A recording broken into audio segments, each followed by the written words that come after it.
नमस्कार दोस्तों आपको एक केरल विमान हादसे की अपडेट देना चाहूँगा। दोस्तों, ऑक्सफोर्ड यूनिवर्सिटी के एक्सपर्ट का दावा कि हादसे के वक्त इलाके में तेज तूफान आया था।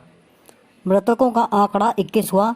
विमान का ब्लैक बॉक्स मिला। रनवे से फिसलकर विमान 35 फीट गहरी खाई में जा गिरा। जी हाँ दोस्तों, एविएशन मिनिस्टर हरदीप सिंह पुरी, केरल के राज्यपाल और मुख्यमंत्री भी करीपुर आएंगे। कोझिकोड एयरपोर्ट पर कल एयर इंडिया एक्सप्रेस के विमान की क्रैश लैंडिंग हुई थी। वंदे भारत मिशन के तहत यह फ्लाइट AXB 1344 दुबई से कोझिकोड पहुंची थी। केरल में शुक्रवार शाम हुए विमान हादसे में मृतकों का आंकड़ा 21 हो गया है। इसमें दोनों पायलट भी शामिल हैं। विमान का ब्लैक बॉक्स मिल गया है। इस बीच ऑक्सफोर्ड यूनिवर्सिटी में एविएशन और मेटीरियोलॉजी मौसम विज्ञान के एक्सपर्ट साइंस ग्राउंड ने दावा किया है कि हादसे के समय करीपुर में तेज तूफान आ रहा था। उन्होंने इसी पुष्टि के लिए सैटेलाइट डेटा भी साझा किया है। साइमन एविएशन सेफ्टी और सैटेलाइट डेटा पर ही काम करते हैं।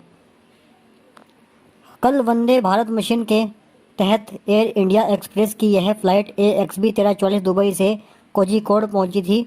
विमान की क्रैश लैंडिंग में 2 पायलट समेत 18 लोगों की मौत हो गई। 127 का इलाज चल रहा है।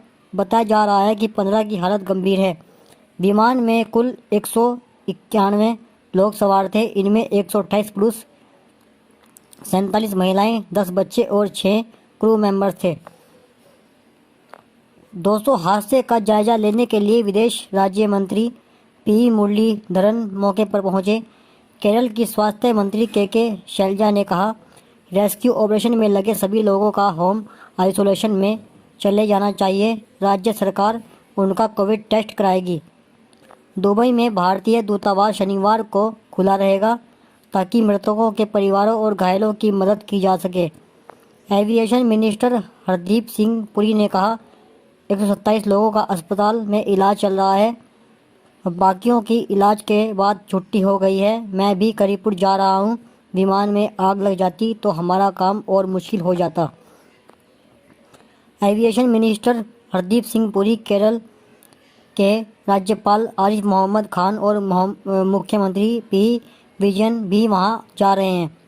Aircraft accident investigation bureau AAIB, director general of civil aviation DGCA और फ्लाइट सेफ्टी डिपार्टमेंट FSD की टीमें हादसे की जांच के लिए मौके पर पहुंच गई हैं।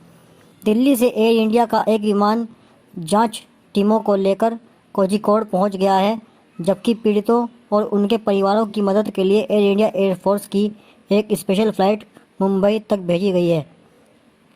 दोस्तों, 2 बार लैंडिंग टाली गई। जी हाँ दोस्तों, यह हादसा शुक्रवार शाम 7:41 बजे हुआ।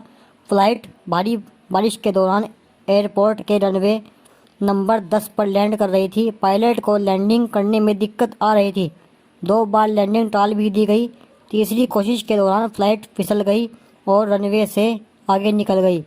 विमान 35 फीट गहरी खाई में जा गिरा। जी हाँ दोस्तों, हादसे में जान गंवाने वालों में एयरफोर्स के रिटायर्ड विंग कमांडर दीपक बसंत साठे और को पायलट अखिलेश कुमार भी शामिल हैं, जो विमान उड़ा रहे थे। हादसे में विमान के 2 टुकड़े हो गए।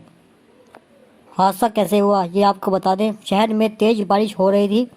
DGCA के मुताबिक विजिबिलिटी 2000 मीटर थी। बोइंग 737 प्लेन रनवे पर फिसलते हुए आगे की ओर गया और खाई में गिर गया। जी हाँ दोस्तों, अब आपको बताएं सरकार इन्हीं के लिए क्या कर रही है। हादसे के बाद प्रधानमंत्री मोदी ने केरल के CM P विजयन से बात की। केंद्रीय गृह मंत्री अमित शाह ने NDRF से तुरंत मौके पर पहुंचकर रेस्क्यू ऑपरेशन शुरू करने को कहा। CM विजयन ने पुलिस और फायर ब्रिगेड से तुरंत मौके पर पहुंचकर और मेडिकल सपोर्ट देने को कहा। दुबई में भारत के कांसुलेशन जनरल ने हेल्पलाइन नंबर 056-546-3903, 0543090-572, 053090572 और 50543090572 575 जारी की है। कोझिकोड एयरपोर्ट का हेल्पलाइन नंबर 0495237690 है। डीजीसीए ने मामले की जांच के आदेश दिए हैं। 10 साल पहले भी मंगलोर में ऐसा ही हादसा हुआ था। 22 मई 2010 में मंगलोर एयरपोर्ट पर भी ऐसा ही हादसा हुआ था। इस हादसे में 150 से ज़्यादा लोगों की मौत हो चुकी थी। तब भी प्लेन एयर इंडिया एक्सप्रेस का था और दुबई से ही लौट रहा था। मंगलोर भी टेबल टॉप एयरपोर्ट है। इसका मतलब है कि यह एयरपोर्ट एक पहाड़ी के ऊपर है।